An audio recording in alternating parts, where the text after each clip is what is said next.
కూటమి ప్రభుత్వంలో జరుగుతున్న సంక్షేమ అభివృద్ధి పాలన ఏడాది కాలంలో ఆంధ్రప్రదేశ్ సాధించిందన్నారు మంత్రి ఆనం రామనారాయణ రెడ్డి.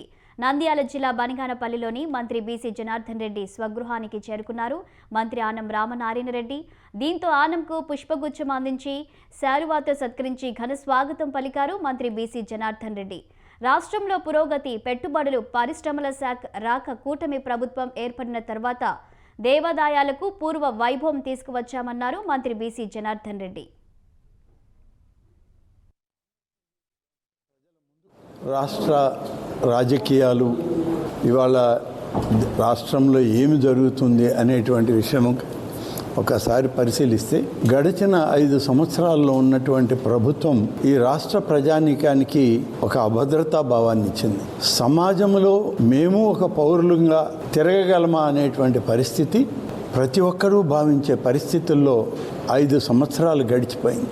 ఈ 5 సంవత్సరాల తర్వాత తిరిగి ఎన్నికలు వస్తే ఆంధ్రప్రదేశ్ రాష్ట్ర ప్రజల ముందుకు తెలుగుదేశం పార్టీ జాతీయ అధ్యక్షులుగా శ్రీ నారా చంద్రబాబు నాయుడు గారు, ప్రధాన కార్యదర్శిగా యువగళ పాదయాత్ర నేతగా శ్రీ లోకేష్ గారు, వారితోటి కూటమి నాయకులుగా శ్రీ పవన్ కళ్యాణ్ గారు, అప్పటికీ ఇప్పటికీ ప్రధానిగా ఉన్న శ్రీ నరేంద్ర మోడీ గారి ఆశీస్సులతో ఈ రాష్ట్రంలో ఒక కూటమి ఏర్పడడం, ఆ కూటమి ద్వారా ప్రజల ముందుకెళ్ళి మా పరిపాలనను మంచి పరిపాలన అందిస్తాం, సుపరిపాలన ఇస్తాం.